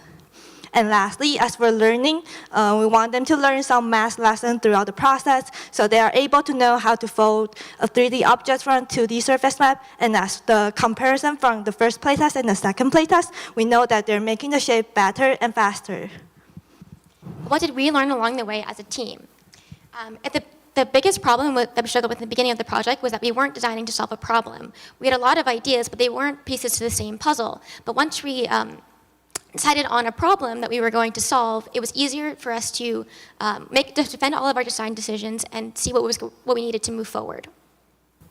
We also had this method of rapid prototyping that Lawrence mentioned before, that we had stages where we were adding something to the tool in preparation for a playtest, which really helped us during the iterative process. And then the art of compromise. Along the way, there were a lot of decisions we had to make about what the user wanted, what was doable, that we had to compromise on. And also, what can we improve? So we never addressed how the students will use the puppet after the workshop. So there's something we could address more within the software. And also, we didn't talk more about controllers in the program. They're all on the worksheet. If we could use digital platform, maybe they could make better controllers for the puppet. And then also, this is not a good interest curve as it's dropped during the assemble video. So what we could do is to try to maintain the interest curve. So now the summary is that our project goal is to create a tool to help 4th and 5th graders visualize the puppet making process. And our deliverables are the tutorial videos, the WebGL, and the templates. We're open to questions.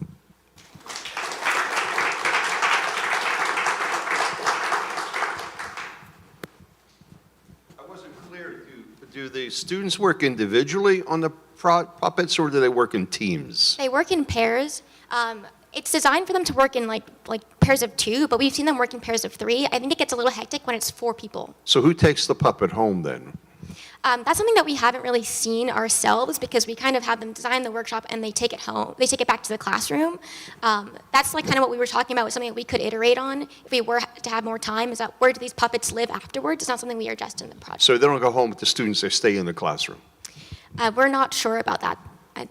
Good. So I was curious, if you have 2 teams, one person wants a puppet, one person, the other person wants it. Some of the pairs that were highly motivated ended up making 2, and they could each take one home. But we're hoping that they have some implication in the classroom as well. But that's not something we addressed, but we're hoping the teachers could fill in for.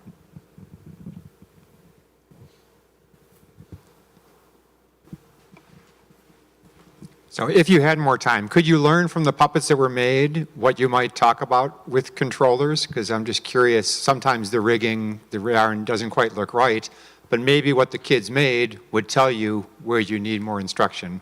And maybe you got some of that already written down. I'm just curious what you learned. Yeah. I think overall what we saw is that when the kids actually made a full puppet, they weren't really using the controller. They were just hitting each other with it. So we're also not sure how interested they are in that aspect. Like, if you can see, from the puppet that we had passed around, only the arms and the head are kind of operating, because anymore it's puppeteering is a craft, you know, it's something that's might be too complicated and would require a whole other workshop probably.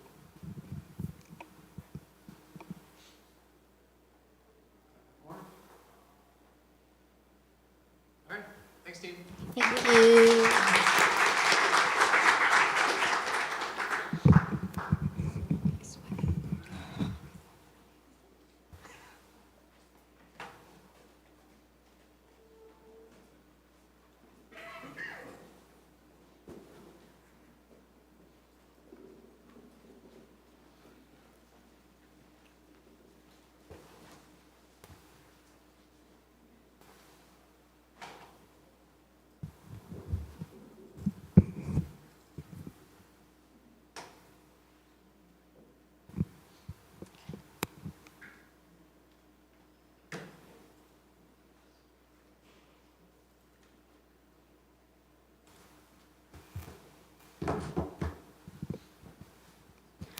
Hi, we're Team Federal Friends, and welcome to our final presentation, Animal POV, a Climate Challenge. So this is our team photo that we are really proud of. So I'm the producer, and Kimi is the character artist, and Lisa is the UI UX designer, and Minghao is our tech artist, and Howard is our programmer / VFX artist, and then Jojo is our environment artist. John is our instructor, and Laurie and Diane are our clients. So first thing first, we're going to talk about the project overview. So we got our client parameters. So they want a VR experience that players can embody a bald eagle, and then the players can experience the climate change. And at the end of our experience, they can feel a hopeful note. And then this project is developed and designed for high schoolers and adults, and also we're going to present this product in high schools or museums.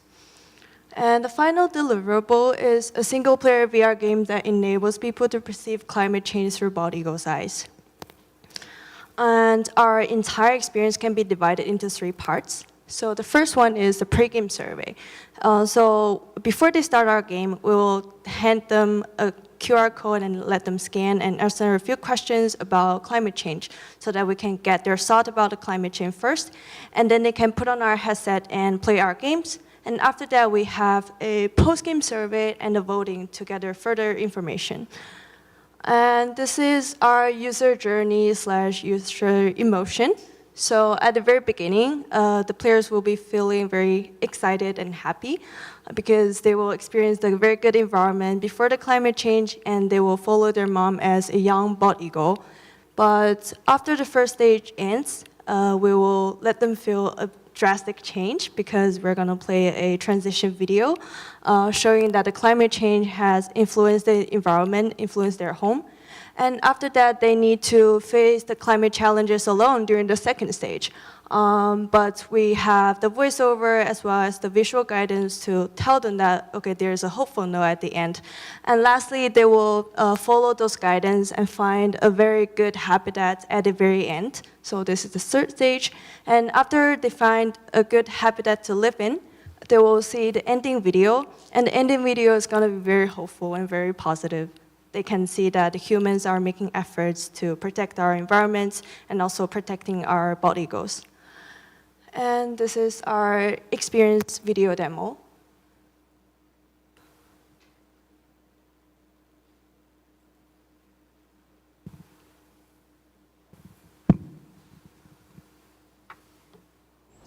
You can keep flapping your wings hard to take off.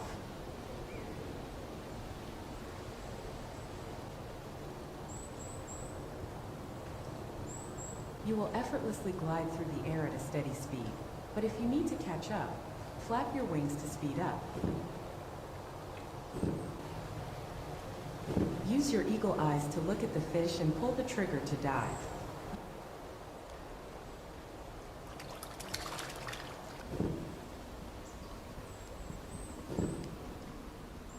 While you grew up, the forest served as a vital ecosystem, supporting diverse wildlife. However, over the past 20 years of climate change, droughts, and wildfires are threatening your home. Now, it's time for you to face the climate challenges alone. Climate change has drastically increased wildfires over the past decades, and it has destroyed the homes and habitats of many creatures, including your bald eagle friends.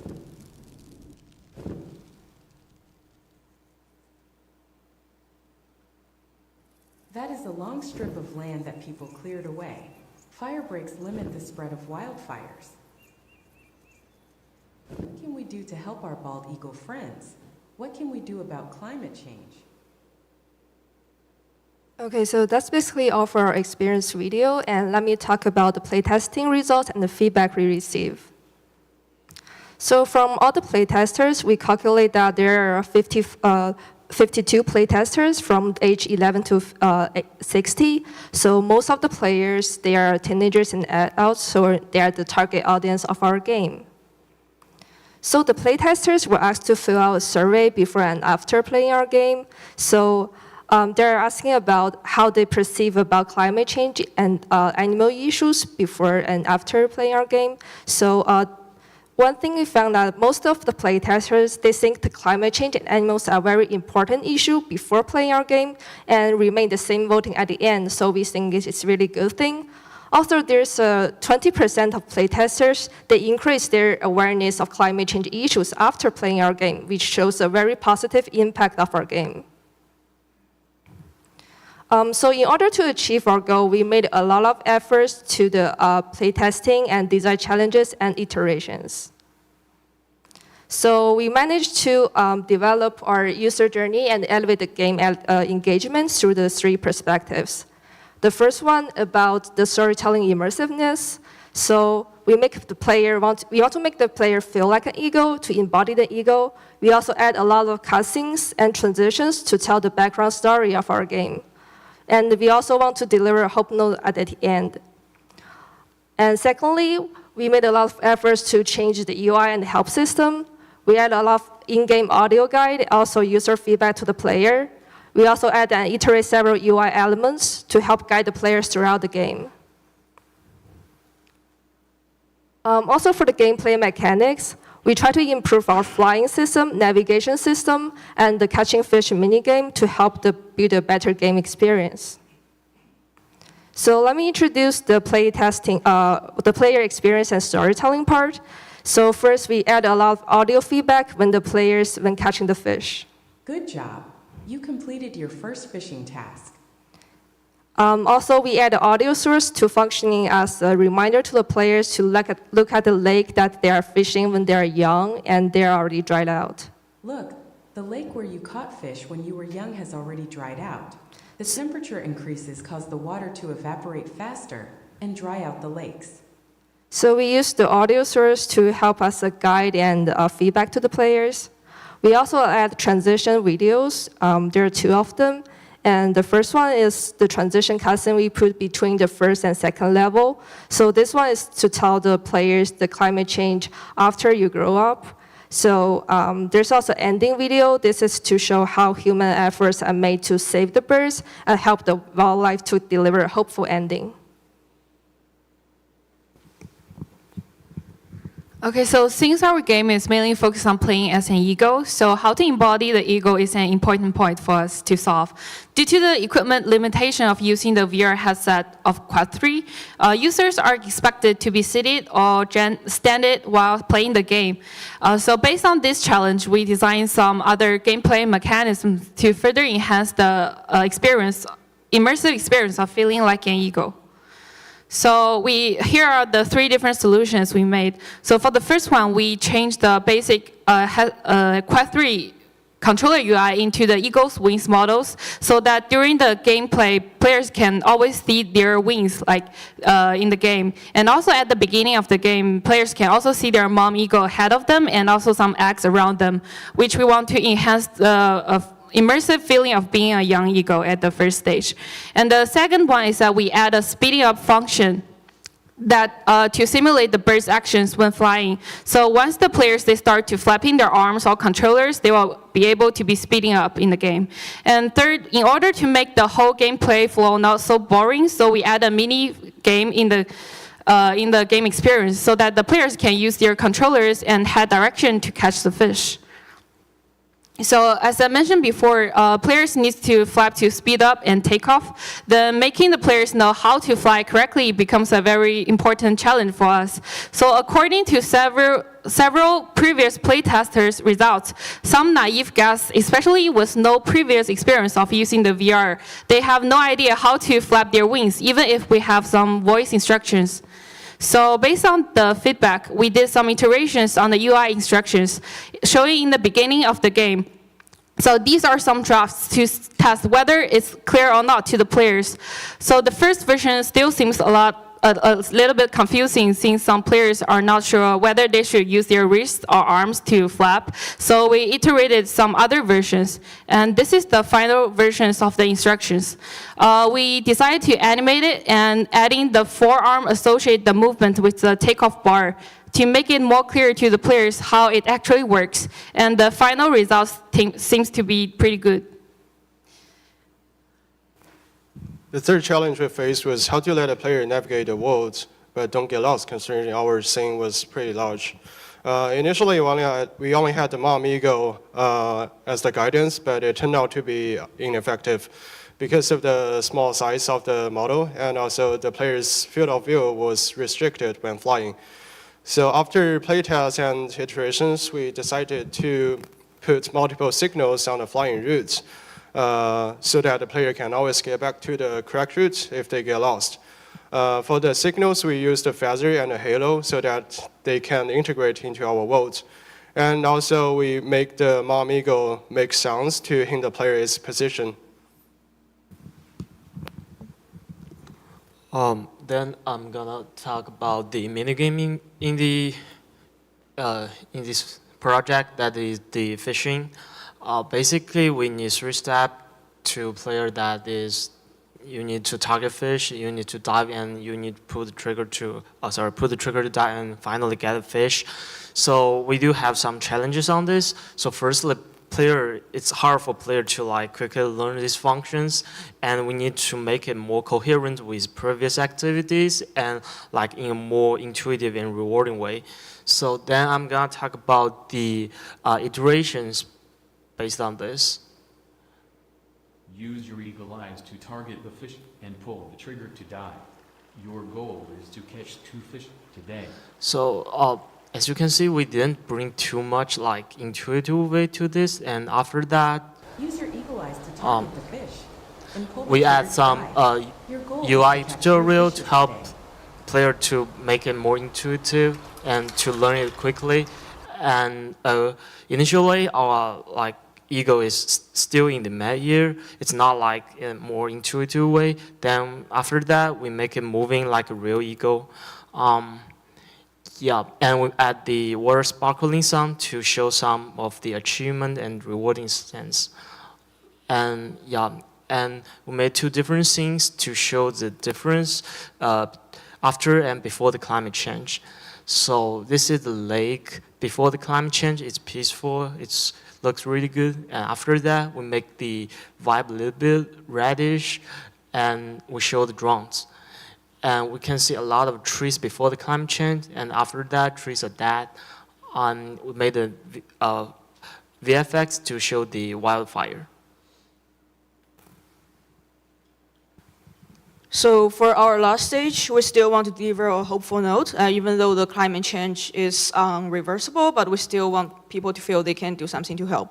So at the last scene, we can say we add 3 elements to symbolize the hope. The first is the eagle friends and the giant rainbow, and the third is the human intervention, the fire break on the ground. So in general, our game, our experience is a single user VR experience, and simulates the bald eagle's eyes. And the second is we use the bald eagle as an example to raise the awareness of climate change and how it affects the other animals. So again, our experience successfully raised 20% of the playtesters' awareness. And yeah, and thank you. We're open to questions.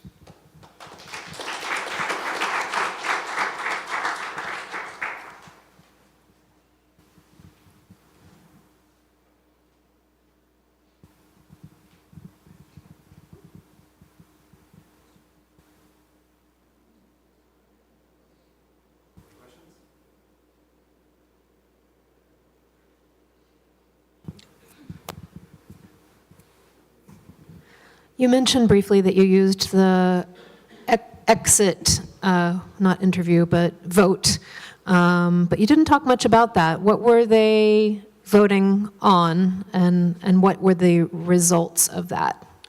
Yeah, because of the time limitation, I didn't have enough time to talk about it. So because our game is more like educational and transformational, so we have 3 problems for them to vote. And the first one is about climate protection, and second one is ego protection, and third one is wildfire protection.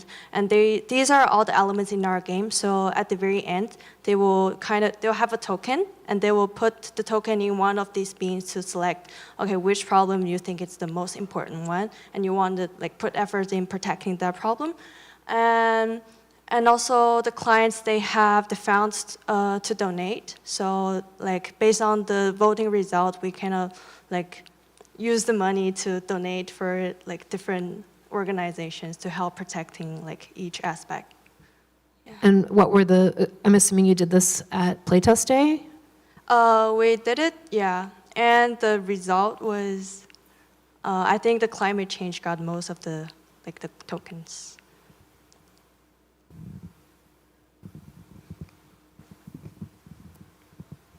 So you talk about it being an effective experience. I'm kind of curious, what parts of the experience do you think are the most effective parts of the overall thing? I think the most important part is to showing the contrast before and after climate change. So after the first level finished, there's like a transitional video. We make the render in Unity that tells the players like they're drastically different like before and after the climate change, after the ego grows up. So this kind of different, like we convey the different emotional appeals to the audience that when you enter the second scene, like there's a drastically different environment. There's like forest fire and there's drought. So this like kind of like emotional differences we convey to the players. That's the most important experience.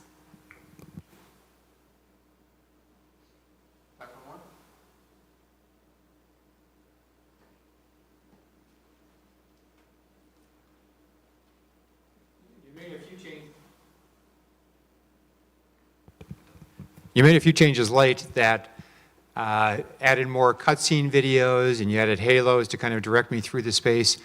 Do you think that helped me feel more like an eagle, helped with the climate change message, either or both?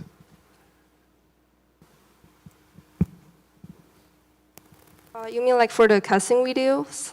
Yeah, the videos and the halos in the sky. You had two different things going on where you wanted me to feel like an eagle and you wanted to deliver the climate change message.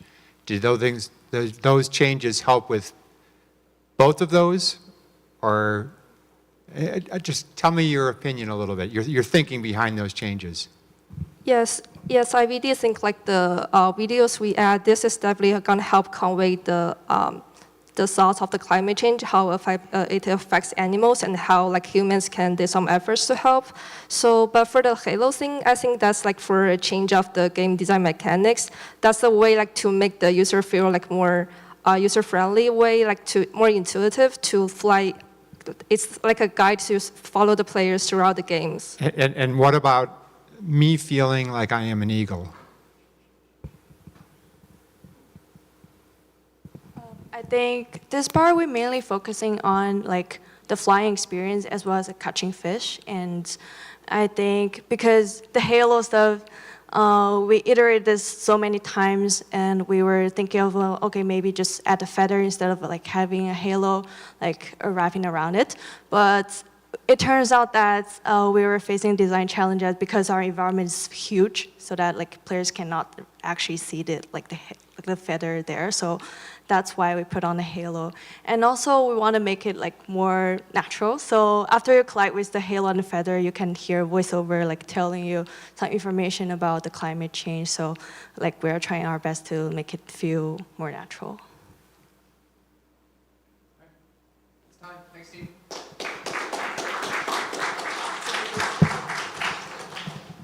That was the last project. We're done with day 3 of finals. Congratulations, everybody presented.